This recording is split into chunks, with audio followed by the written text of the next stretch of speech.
Test, test. Sounds good. All is great. For many years already, everything about... Ouais, ça va. Hein? Et ça, c'est bas en plus. Donc, ça va. Oh, c'est vite, hein? Oui. Great. Works for me.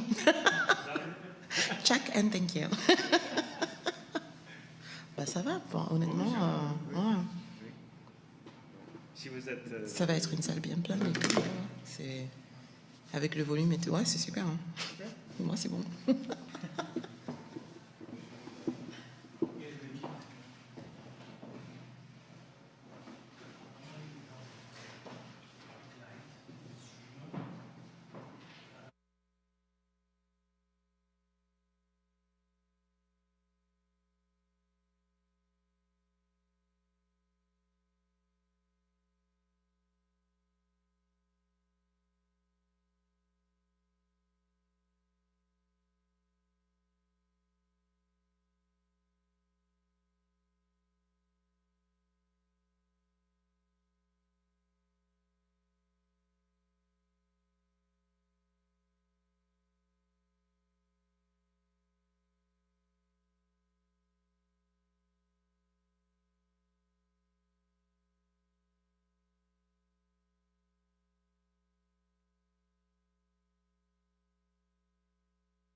Do you think that the presenter will interfere with the.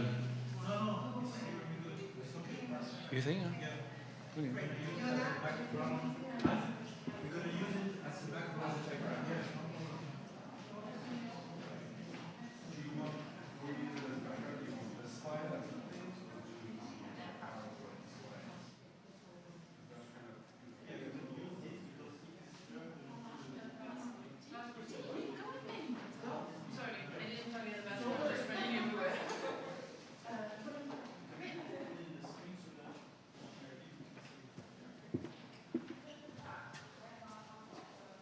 Check. 1, 2.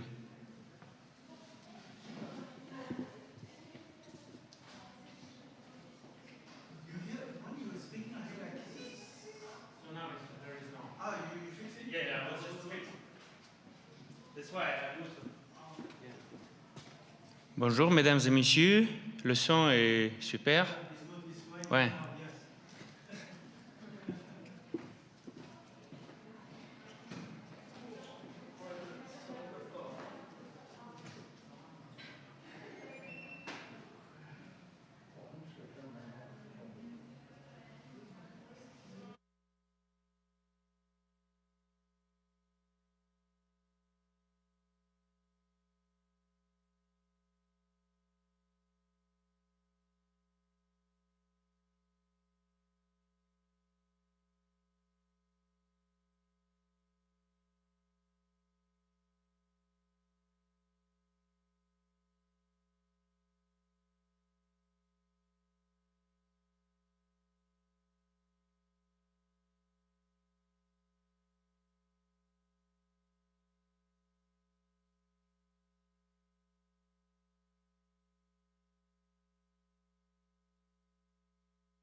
directement ici. I love this. C'est beau, hein? Don't you? Vous êtes franco-américaine? Ben, du coup, je suis ouais, à peu près, non? Non, Je viens du Tchad. Ah bah, donc, très voilà. bien. Et donc, j'ai grandi au Texas. Et, Génial. j'ai vraiment eu la dualité.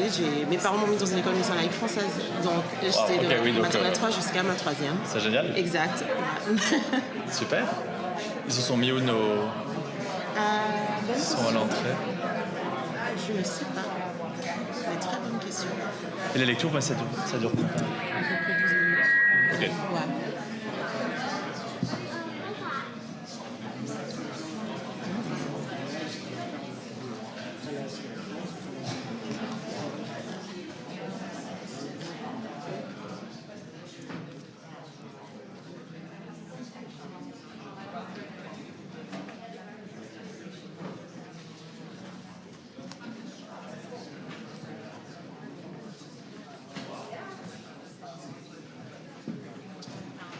Just say a word to introduce you. Yes, please. Let's stay here. Absolutely. Perfect. I'll step back for a second. Okay. Okay. Bonjour, bienvenue. Good afternoon. I'm Gaëtan Bruel, Director of Villa Albertine and Cultural Councillor of the French Embassy, and I'm very happy to welcome you all for the second part of the second day of our Proust weekend, celebrating on the occasion of his centennial the wonderful work of Proust and his universe. It's now my pleasure to launch our afternoon-themed event in search of the lost Madeleine, starting with a live reading by Dee Besnael. Dee is an international stage, film and voice-over actor who recently won a Best Actress Award for her work with the Seven Daughters of Eve's Theatre Company's last production. Dee, the floor is yours for the reading. Thank you.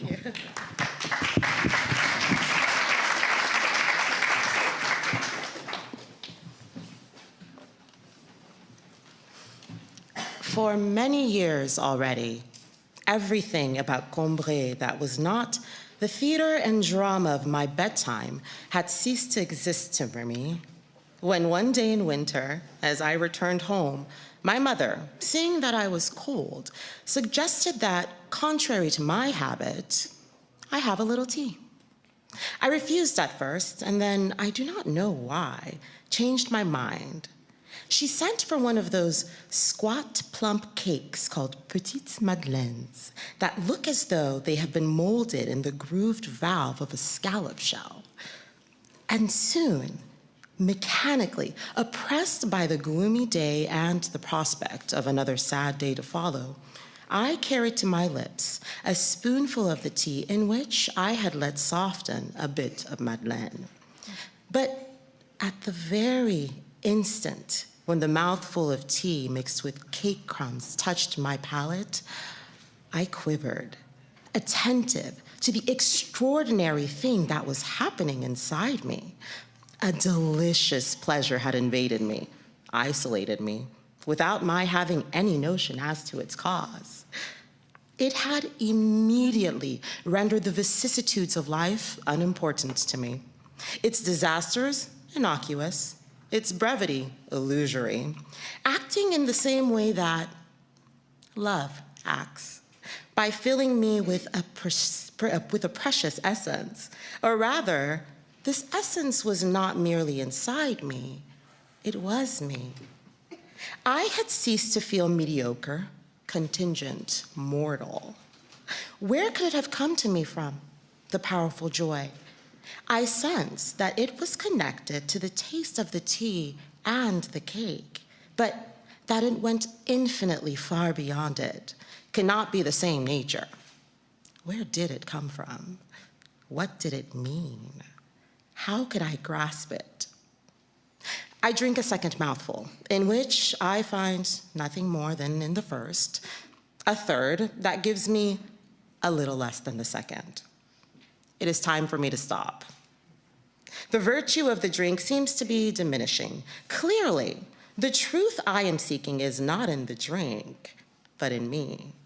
The drink has awoken it in me, but does not know its truth. and can do no more than repeat indefinitely with less and less force this same testimony which I do not know how to interpret and which I want at least to be able to ask of it again and find again intact, available to me soon for a decisive clarification. I put down the cup of tea and turned to my mind. It is up to my mind to find the truth. But how? Such grave uncertainty whenever the mind feels overtaken by itself, when it, the seeker, is also the obscure country where it must seek and where all its baggage will be nothing to it. Seek? Not only that, create. It is face to face with something that does not yet exist and that only it can accomplish, then bring itself into light. And I begin asking myself again, what could it be? This unknown state which brought with it no logical proof, but only the evidence of its felicity, its reality, and in whose presence the other states of consciousness faded away. I want to try to make it reappear. I return in my thoughts to the moment when I took the first spoonful of tea. I find the same state again, without any new clarity. I ask my mind to make another effort, to bring back once more the sensation that is slipping away, and so that nothing may interrupt the thrust with which it will try to grasp it again. I clear away every obstacle, every foreign idea. I protect my ears and my attention from the noises in the next room. But feeling my mind grow tired without succeeding, I now compel it to accept the very distraction I was denying it, to think of something else, to recover its strength before a supreme attempt. Then, for a second time, I create an empty space before it. I confront it again with the still recent taste of the first mouthful and feel something quiver in me, shift, try to rise, something that seems to have been unanchored at a great depth. I do not know what it is, but it comes up slowly. I feel the resistance and I hear the murmur of the distances traversed. Undoubtedly, what is palpitating thus deep inside me must be the image, the visual memory which is attached to this taste and is trying to follow it to me. But it is struggling too far away, too confusedly. I can just barely perceive the neutral glimmer in which the elusive eddying of stirred up colors is blended, but I cannot distinguish the form, cannot ask it, as the one possible interpreter, to translate for me the evidence of its contemporary, its inseparable comparison, the taste. Ask it to tell me what particular circumstances involved, what period of the past.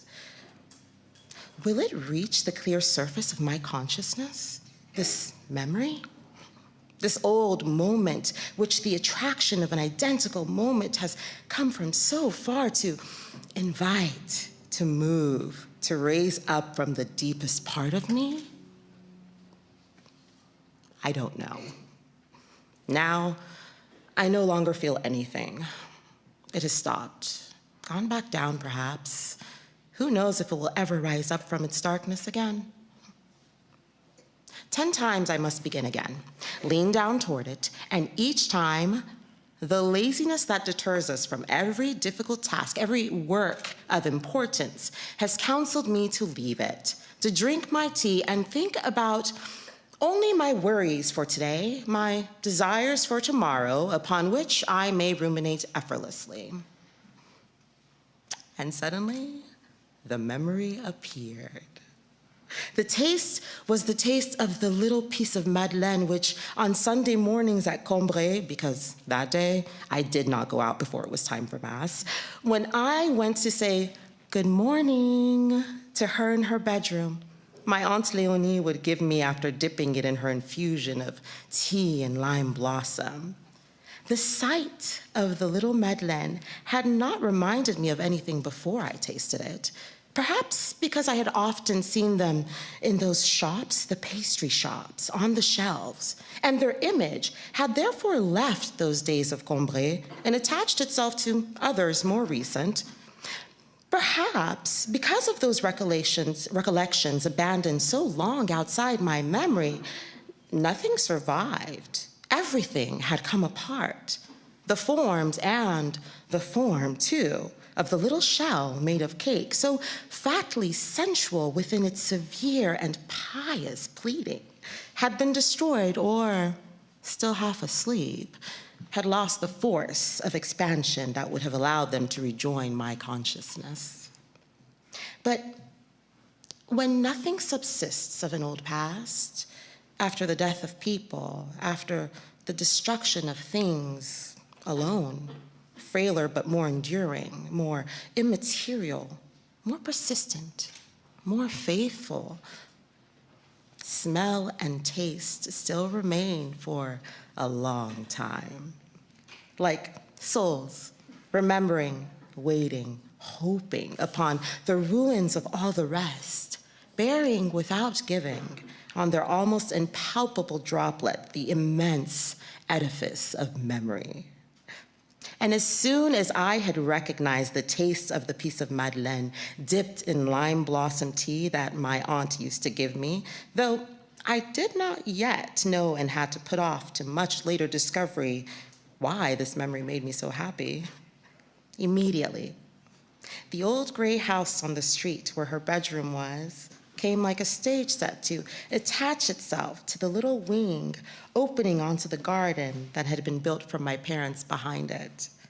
That truncated section, which was all I had seen before then, and with that, the house with the town.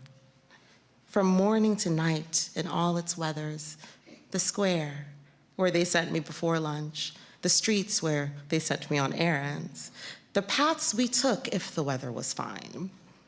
And as in the game enjoyed by the Japanese, in which they fill a porcelain bowl with water and steep in it little pieces of paper until then instinct, which, the moment they are immersed, stretch and twist, assume colors and distinctive shapes, become flowers, houses, human beings, firm and recognizable.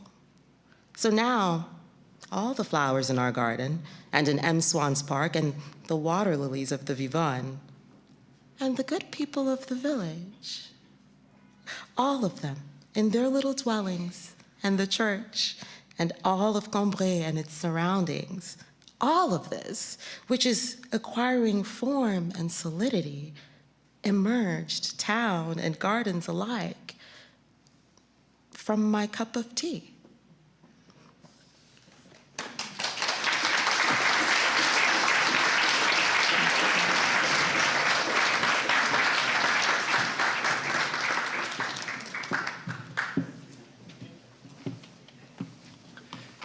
Thank you very much, Dee. It was an amazing reading. Thank you.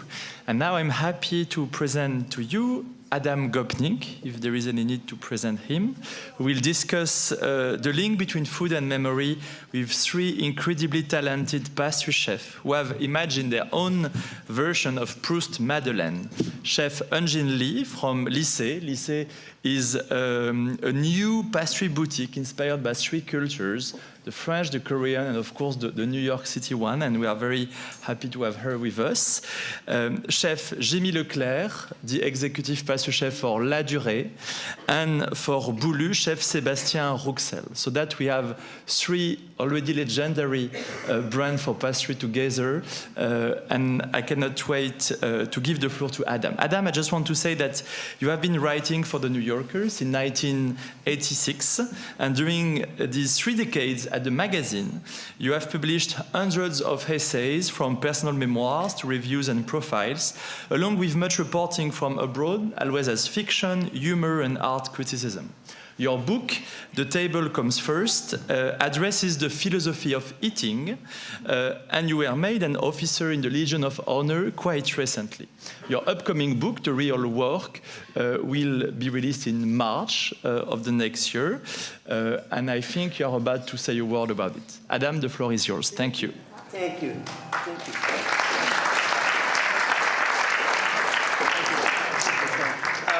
It's a pleasure to be here today, and a pleasure to hear that wonderful reading of that memorable but never unsurprising passage from early on in volume 1 of what is in the edition I favor, an 11-volume work. I don't think we can think often enough. Should we have it? Do I need a mic? Okay. Thank you. I thought my voice was sufficiently resonant and trained to carry through, but I will speak to you this way. It is one of the great and astonishing truths, not just of French literature, but of the passage and dialogue of Franco-American literature, that Marcel Proust, of all improbable people, would be not merely recognized universally as a major writer, but would also be an immensely popular writer, bringing us all together on this Sunday afternoon to celebrate not merely his poetic inspiration, but his transformation of our sensual lives, leading even into the way we choose to eat and enjoy a Madeleine. As that wonderful reading reminded us, one of the things that makes Proust an inspired writer is that he connected the sensual and the abstract, the sensory and the psychological, in a way no writer had done before him.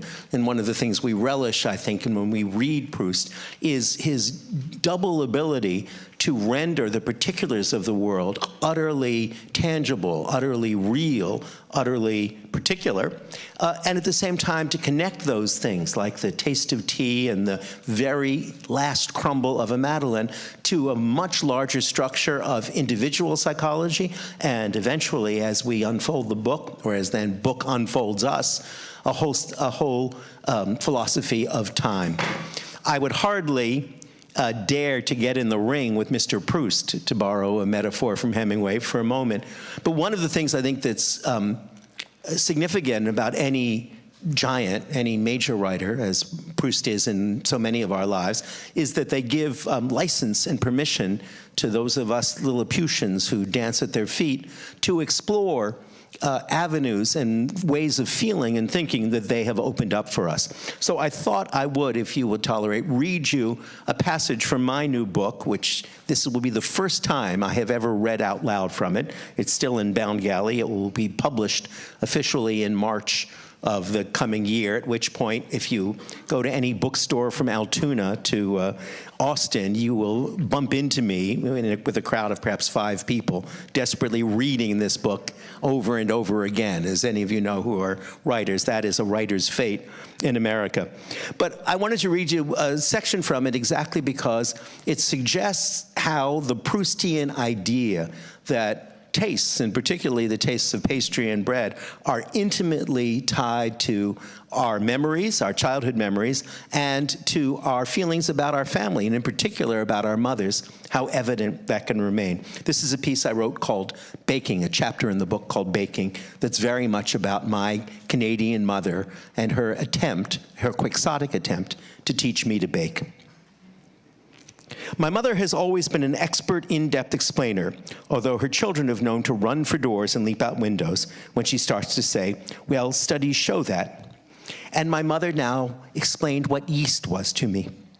Yeast, my mother explained, is really just a bunch of bugs rooming together, like Oberlin grads in Brooklyn.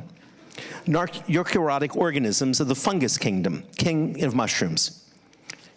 She said, when you mix the little bugs with a carbohydrate, wet wheat is a good one, they begin to eat up all the oxygen in it, and then they pass gas made up of ethyl alcohol and carbon dioxide. The alcohol they pass is what makes spirits. The carbon dioxide is what makes bread. The gas they pass causes the dough to rise. It's what puts the bubbles in the bread. If you bake it, all you're doing, she explained, is to trap or fix the bubbles inside. As we mixed and kneaded, the comforting sounds of my childhood reasserted themselves. The steady hum of the powerful electric mixer my mother uses, the dough hook humming and coughing as it turned, and in harmony with it, the sound of the Canadian Broadcasting Corporation in the background, offering its perpetual mixture of grave-sounding news and bright-sounding Baroque music. A certain kind of Canadian, my mother, keeps the CBC on from early morning to bedtime, indiscriminately. Like most good cooks, my mother is sweet-tempered in the run-up to cooking and short-tempered in the actual event. For all its universality, bread's chemistry, or really biology, is, I realized as she explained it, a little creepy. She went on, the longer it takes the little bugs to eat up the oxygen, the better the bread tastes. The high heat of the baker's oven simply kills off the remaining little bugs while leaving their work preserved in place.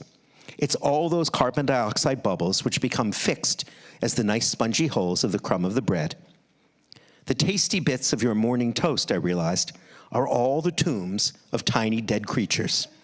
The Ozymandias phenomenon on a miniature scale. Look on my works, you mighty, and eat them with apricot jam. I go on then to talk about learning to bake with my mother, who's a wonderful French baker who does, you'll forgive me for saying so, the best croissants still that I've ever eaten, or at least I should say the most densely buttery ones I've ever eaten, and has actually invented a boissant, a cross between a brioche and croissant, with which she used to belabor us on breakfast. But what particularly fascinated me as time went on is that my mother is still alive, but fading somewhat, and no longer baking. And I meditated then on the nature of yeast again, but thinking of yeast not merely as a thing that passes gas to make the bubbles in your bread, but as something that endures past memory.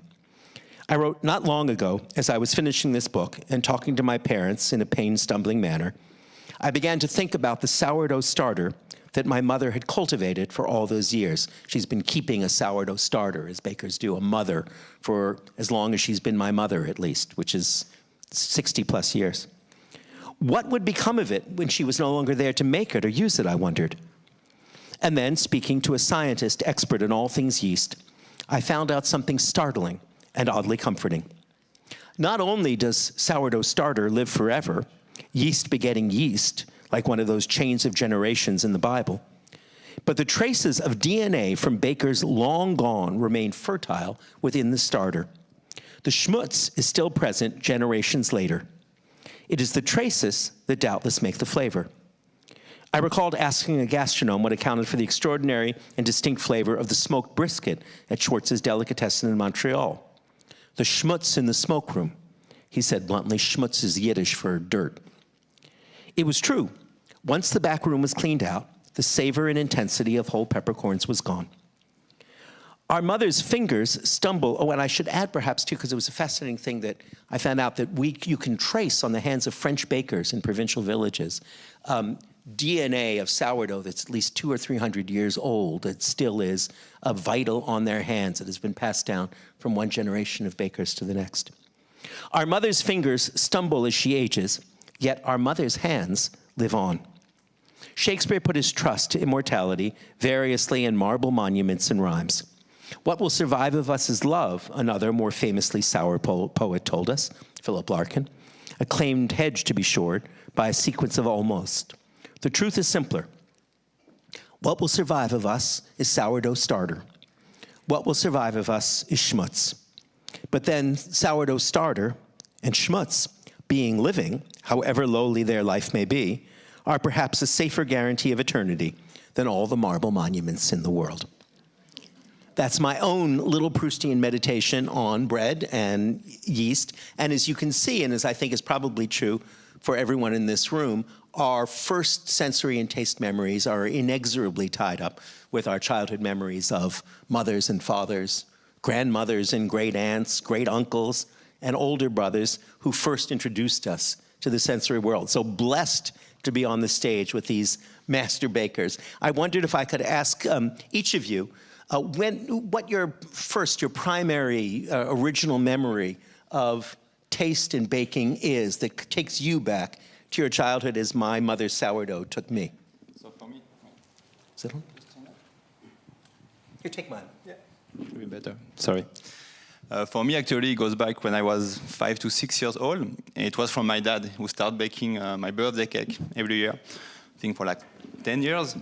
It was a simple kind of genoise, I would say, with raspberry jam. Where are you living at this moment? I was living in France, yeah, in the west of France, yeah. In the west of France, yeah, from Nantes. This area. Like Jacques Denis. Yes, exactly. And then, Nantes, yeah. Yeah? See, we're neighbors. The cradle of French baking. Yes, go on. And then he will bake this biscuit that you will do from scratch. It's his secret recipe that he has, kind of a genoise soft biscuit with jam. Roll it over. Looks more like a Yule log actually for Christmas than a birthday cake. But Bûche de Noël of a kind. Yeah, kind of Bûche de Noël, but for my birthday, which is in May. But and it was, and he kept doing that same dessert for 10 years, you know, until I was 15 years when I started doing working in pastry and bakery. So then I started doing your formation in yes, yeah, formation, yeah, in Nantes. So yeah. So I'm sorry, go on. So yeah, that's what my earliest remember of sweet cake and stuff is from when I was 5 or 6. Yeah, for my birthday, yeah, baked from my dad. Yeah. Did you have any intimation at that moment that it would be something that you would do as a vocation for life? I had no. To be honest, I had no idea. No, it started a bit later when I was 11 years old. That I start having this passion for bread. I start being a baker first, and a few years after I start with pastry. But I don't know from where it came from, to be honest. Yeah, maybe from those cake from my dad or something else. But yeah. Would you say that there's a difference between the vocation of boulangerie and of patisserie? Is there a difference in? Should everyone begin baking bread and then move on? I don't think it's very connected. Yeah. There was a connection for me when I did actually my first formation in bakery. It included also chocolate, so it was also part of bakery, but also a side of pastry. And the logical following of that was doing the pastry formation. Yeah. So do you bake it all? Do you do bread at all now? I still doing some bread more at home. A few also. We are La Durée. We have some bread that we bake also ourselves. But I'm more on the pastry side now. But I still have passion for bread. Yeah. Eugène, same question to you. What's your key childhood memory, your Proustian memory of bread taste and family? Yeah. So when I was young, like maybe I think same thing, like 5, 6, 7 years old, I spent a lot of time with my grandparents. They lived in a small town, and then they have their farms. Where are we living? In Korea, in South Korea, and then south of South Korea. So it was a small town, and then it's from around nature, and then they have their farms. So when I go there, it was specific. Especially for during like New Year's and then Thanksgiving, like the family gathering. So my grandma she's the best chef, and then she cooked very well, and she cooked for everyone. But she recorded her from her farms, yes. And she cooked with the sesame and rice, brown rice. So.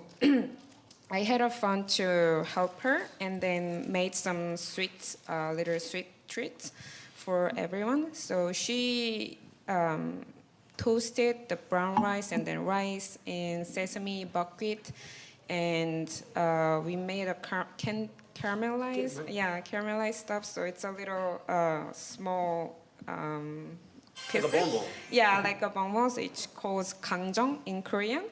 So that's my strong memory from childhood, because I grew up with smelling. I really love the smelling like toasted brown rice and toasted some cereal stuff. So that's why I made it Madeleine with the toasted brown rice today. Wow. So yeah, that's my childhood memory. So we're getting an original, a hybrid of it's from Madeleine, French Madeleine. And your child. That's fantastic.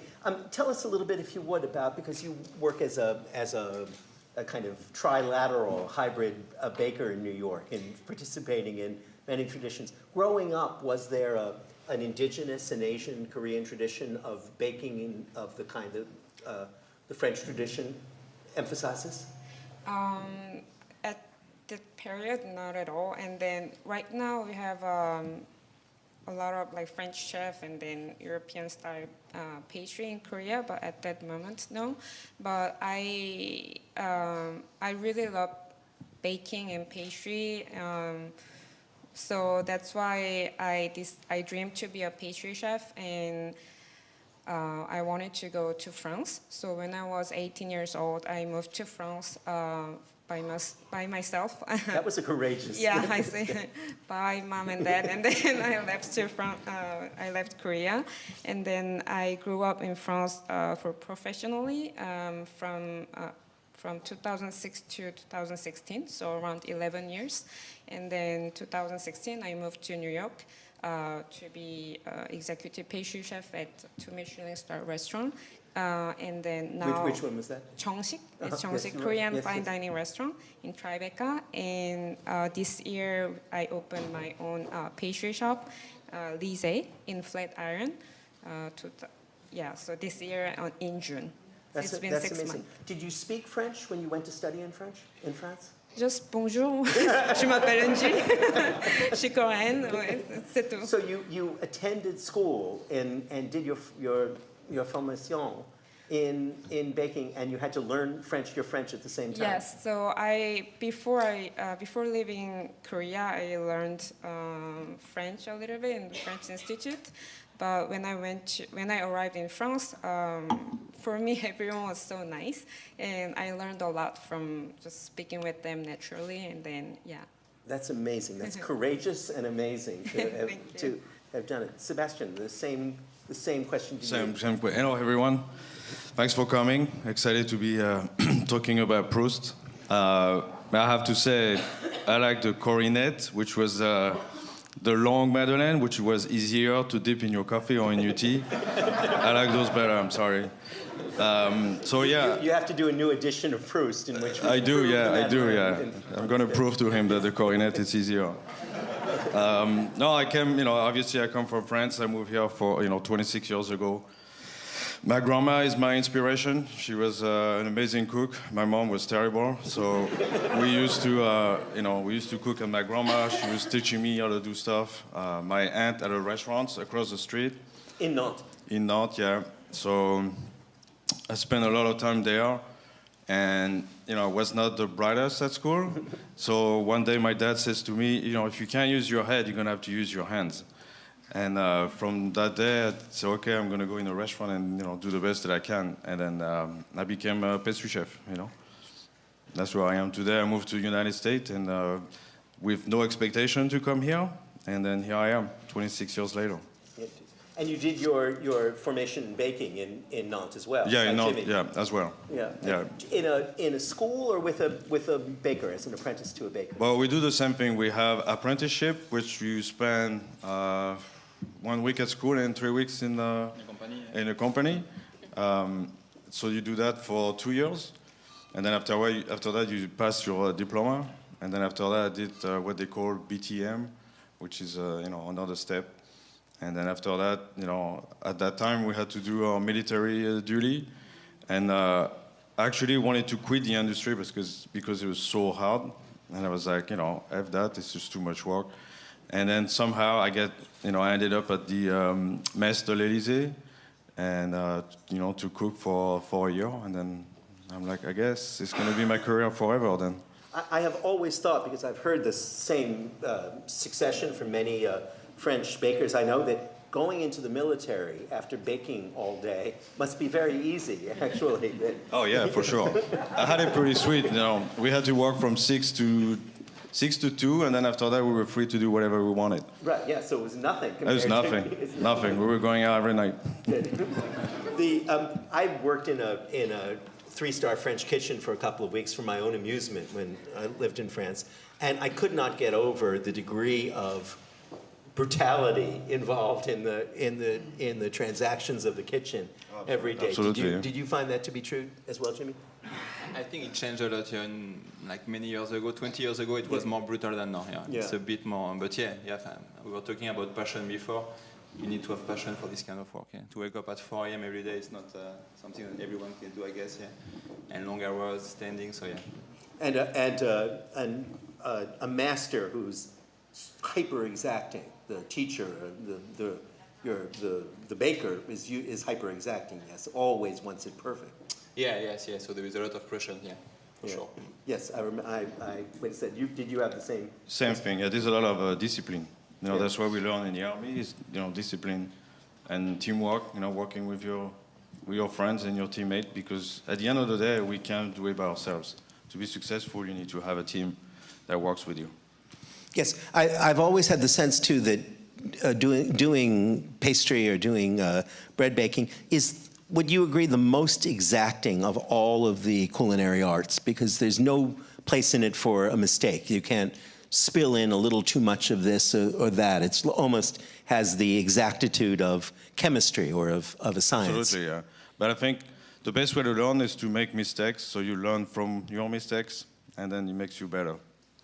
I think many recipes were born from mistake, actually. Oh, yes, really? Tarte tatin, many Oh, stuff. tarte tatin is a mistake? You have to explain that. I think it was a mistake from the beginning, yeah. That they put the apple upside down, instead on the top, and they bake it this way, so yeah. Yeah. And there is many, in bakery also, like we have different fermentation, like Polish, which is Yes. a lot of water with yeast and flour, leave it for hours. And that's also were born from a mistake of an apprentice, who put too much water on the mix of the bread. Yeah, and then you get away with it if it works, if it makes something good. One of the things that's obviously fascinates me is, of course, is the richness of French literature about food, as well as the French practice of it too.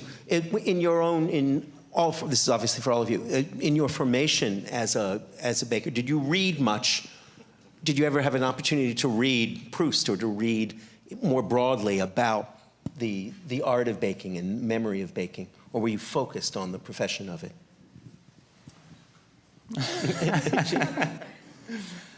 Whoever? No, yeah. For me, no. For me, I focus more on the professional one. Yeah. On the. Well, no, I did not read any Proust, but then Proust couldn't bake, so yeah. We went to the same school, so Yeah, that's right. Yeah. You're even. It fascinates me, though, what you were saying, Sebastian, about your grandmother. I found that to be true so often, and it's one of the themes of Proust, of course, as all of you know, is that he's much more intimate. The narrator is much more intimate with his grandmother than with his mother. The grandmother is the nurturing figure in the book. I think that's a particularity of French family life. That's what it was for me. Yeah. Yeah, I think every family is different. Yeah, for me, it was a bit different. It was with my father, which usually is more with the mother that you cook. I cook a lot more with my father. Yeah. He's the one who teaches me more stuff about bread and dessert. Yeah. And your family were not really. Same as Sebastian. Yeah. My mom was bad, and my father was better to cook, and my grandma, she was amazing. Yeah, no, exactly. My mother, as I explained in this book, was a passionate baker who went to France in the other direction from being a Jewish girl in Philadelphia to learn her baking in France as well. She never practiced it professionally, but she then brought it back and stuffed her 6 children with these things as she became a professor. Tell us a bit, if you each would, about how you approached the Madeleine challenge that we gave you. So on the La Durée side, we did a collaboration this year with Villa Albertine. So we created a nice box, and we create a macaron with a Madeleine flavor for Madeleine de Proust. Because La Durée does macaron as a thing. Yeah. I am old enough to remember when La Durée was one little store in Paris on the Rue Royale, where we used to go with our children for an omelette and a macaron. Now it's an empire of a lot more of that too. And you? From Lycée, we prepared the Madeleine. I really like the shape of Madeleine, so we just stayed with the regular shape of Madeleine. And as I explained previously, I made a toasted brown rice flavor of Madeleine. So it's garnished with brown rice caramel, and there at the bottom we have a toasted brown rice powder, and we glaze with glaze of brown rice as well. So you have, when you taste it, you have like nutty and toasty flavor. Oh, so it truly is a hybrid, Asian, French Asian. That's who I am. So that's fantastic. Thank you. For me, Daniel is known for making madeleine à la minute for every guest that comes at the table. So we bake them. They take about 5 minutes to bake. So what I wanted to do is using the same recipe and tweak it a little bit. Of course, there's a lot of butter in it. It's the season, it's Christmas. It's going to be a lot of gathering. You're going to bring your friend at home, your family, and that's the spirit of holiday, and we want to share food, So my idea for today was to, make a little loaf, it's like a big madeleine, if you will, for you to take home and share with your friends and family. So on your way out, you will have one waiting for you. That's fantastic, Sebastian. Thank you. That's like a little, what you call it, like a quatre coeurs of a madeleine. Yeah, now, should a madeleine ideally have some kind of spirit, some kind of alcohol in it? Well, mine has Grand Marnier. Good. And then on the inside is... French people, they love alcohol. Yes. Americans too. Yeah, I guess. Koreans too. Okay, good. We share a similar corruption anywhere we go. So yours says Grand Marnier? No alcohol. No alcohol. No alcohol. Well, I think we'll all try the Grand Marnier one then. That's fantastic. Oh, I did want to add, by the way, I've mentioned in passing about Nantes and Jacques Demy, but there is an incredible vision of Nantes in the 1930s and 1940s in the wonderful film Jacques de Nantes by Agnès Varda, the great French filmmaker. And I urge everyone who hasn't seen that film to see it, whether you're a patriot of Nantes like our colleagues or just a lover of French cinema. It's one of the most beautiful studies it's about her husband, Jacques Demy, to my mind, a supreme French filmmaker, and about his childhood in Nantes in those years. And it's got a wonderful Charles Trenet score, and I urge, if you haven't seen it, everyone in this room certainly should. I know that today I stand as an obstacle between you and the chance to taste do this wonderful tasting.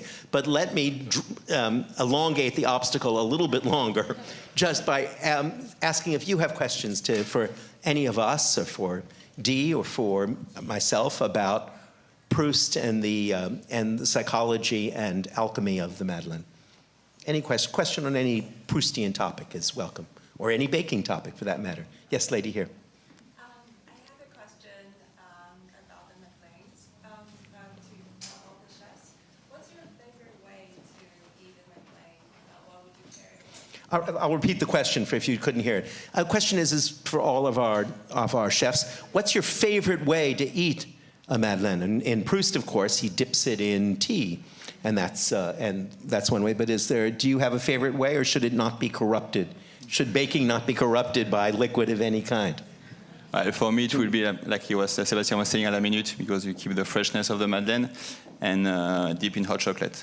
Oh. I would say. Yeah. Oh, can we do that at La Durée? This sounds like we can. This sounds delicious. Annie? I think for me, I prefer to eat with tea or coffee because I think it's perfect for tea time. And yes. Green tea or Darjeeling? What kind of tea should we indulge with? I personally really like the green tea and some white tea too. So Earl Grey or whatever tea, not too strong, so you can enjoy the flavor of Madeleine. Fantastic. Sebastian? As well, when I was younger, it would be hot chocolate, but now I'd rather have it in my coffee. That's what happens to us as we age, right? As we age, right. We need less sugar and more caffeine to get through the day. Thank you for that question. Someone else, lady back here. Stand up.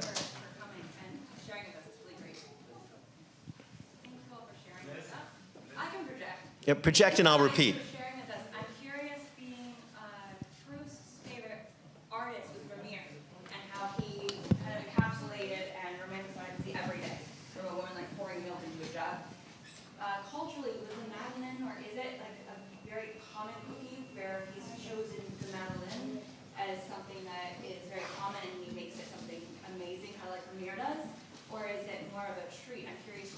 Oh, that's an interesting question. In French culinary culture, is the Madeleine a refined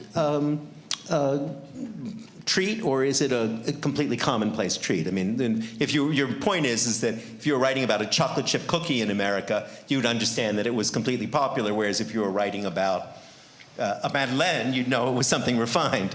What is the place of a Madeleine in French baking and French culinary culture? Very common, or does it express refinement? And I would say very common. Yeah, very common. It's something you can find in every bakery, in every pastry. Yeah, right throughout France in that way too. Yeah, so it's part of Proust's ambition to take. I think you're exactly right. I think that's a wonderful analogy with Vermeer, who of course appears again and again in Proust. If some of you may remember, in this first volume, Swann, the hero of the first volume, is Charles Swann. Is obsessed with two things. He's obsessed with a Vermeer landscape and a patch of yellow in a Vermeer landscape, and with the face of the woman he falls in love with, Odette de Crécy, who resembles a Botticelli. It's one of my favorite little bits of snobism in Proust, because he identifies Odette, if you recall, with a face in the Sistine Chapel in Rome. But the face isn't on the Michelangelo ceiling. It's on the Botticelli frescoes that are below the ceiling. And only an aesthete of Proust's generation and extreme refinement would refuse to look up. They thought of this Michelangelo ceiling as a bit vulgar and common, and they only looked down at the Botticellis in the lower register. But I think that you're exactly right, that one of the things Proust is doing in his book, and as the delight in Dee's reading reminded us, is he's saying anything, no matter how small or commonplace, contains the whole of eternity within it. That the division we make in life between the elevated and the commonplace is always false. That the most commonplace things contain the most elevated emotions. And I think that's part of the profound humanism of Proust. So thank you for reminding us of that truth. Gentleman here. I'd like you to tell us, why is the Madeleine so delicious? Butter. It's half the recipe. Yeah, I think that's the answer, yeah. A lot of butter, alcohol for some of us. and yeah, I get the texture that we have in a Madeleine. The texture, the flavors, yeah. It's a good mix of everything. I get the crunchy part on the outside, soft inside. Yeah. I think the beauty of the Madeleine and Proust is less is more. I always say that to my staff, less is more. Some people try to make too many ingredients, too many things. The beauty about the Madeleine is it's just a little cookie with not that many ingredients and impacted so many people. That's pretty remarkable for me.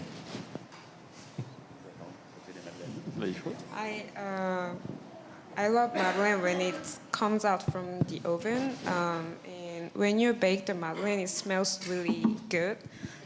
It's very, it's very beautiful smell in the kitchen. So yeah, that's why I think it's very buttery and also crispy outside and soft inside. And I love to use the brown butter instead of regular butter inside, so you have more strong flavor. So yeah, Madeleine is good. You know, it's fun. It's so interesting you say that, because I wrote a whole chapter in my book about the philosophy of eating, The Table Comes First, which is just about that principle, that deliciousness is really very simple in life. It's anything that's crispy on the outside and scrumptious on the inside. We human beings love. That's the common thing. The other thing, thinking about what you're saying, that comes to my mind is that so much of what's greatest in French cooking, but in French baking particularly, is not, though I know how expert you have to be to make it, it's not in itself necessarily that refined. There's something very simple and enfantine about the Madeleine or about the flan or about those simple, delicious things that we love in the French repertoire. You know, I always think about how at Paulin in Paris, at the great bakers, they make bread and then they make an apple tart and a flan, and that's it. And it's an announcement that that's all you need. Absolutely. in that. Another question? There must be more. Lady here. Of course.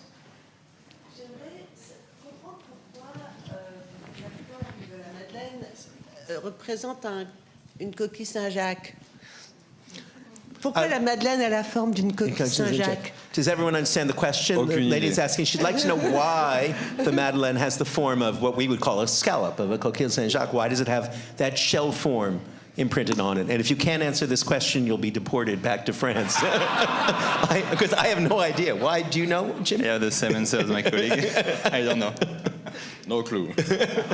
Any? I wasn't born then.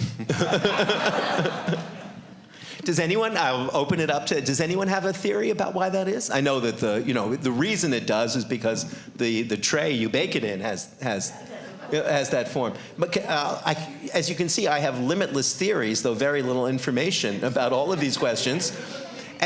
And I think maybe it may be as simple as that. It's better for dipping to have all those ridges, and that the ridges are there. Is that possible? Could be, yeah. Could be, very polite. It's a very polite way of a Frenchman saying no. But thank you. More the crusty surface. More crusty surface, more crispy outside for the scrumptious inside. That's a perfect answer. If I may, Wikipedia has another theory I just discovered, is that it was a way to make the Madeleine more appealing for the pilgrims on their way to Saint-Jacques-de-Compostelle. That's a wonderful explanation. If that's not true, it just became true, because it should be true. That's a wonderful explanation, because it is indeed the form you see always in that. I know we should move on and allow everyone one last question. But let's take one last question, please. Lady here. I don't have a question, but I have a comment. I just read a little book called Living and Dying with Marcel Proust, and supposedly he claimed if he wasn't a writer, he would have been a baker. Yes, this is true. I think that's probably not the case. It was one of those things writers say. You ask a writer something, and they'll tell you what sounds good, because Proust was a man of mind and body. But it is true, and it's one of the things that's very significant, I think, about Proust as a kind of last thought before we go and enjoy these wonderful things. We have an image of Proust in our heads very often, of Proust as an elegant aesthete of lassitude and refinement, and that's true. But Proust was an incredibly hard worker. For all that he lived in a cork-lined room and was ill or regarded himself as ill for most of his life, everyone who knew him talked about his extraordinary work habits. You couldn't produce a book of that length, which he constantly revised and expanded, as Antonin Compagnon, the great Proust scholar at Columbia, reminded us in a symposium a few years ago. The book was originally supposed to be half the length that it finally achieved, because the Albertine stories, which are a complicated personal tale for him, expanded the book so much. And there's a wonderful story in an English literary memoir of someone, I think it's Ford Madox Ford, who knew Proust. And Proust ran from his house to Ford's auberge in Dieppe just to invite him to dinner. Proust was a man of immense refinement, but also a man of limitless energy, like any great baker. Thank you all for coming. Why don't we go and have a proper tasting?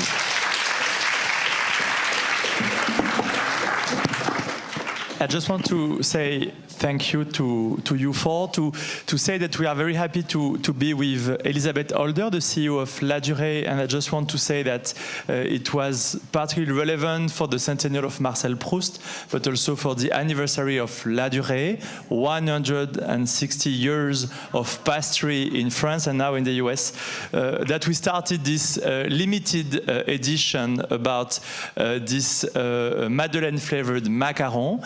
You will be literally the first not only in New York, but on Earth to try it, because it's really this weekend and today that we are starting this limited edition.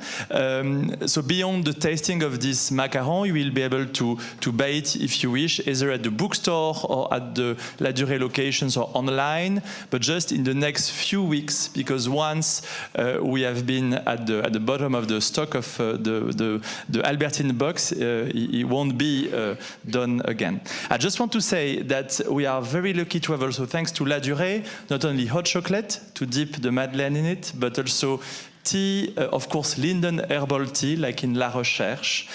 So we are very fortunate to share with you now this tasting. Thank you again. Merci beaucoup for being part of this Proust weekend.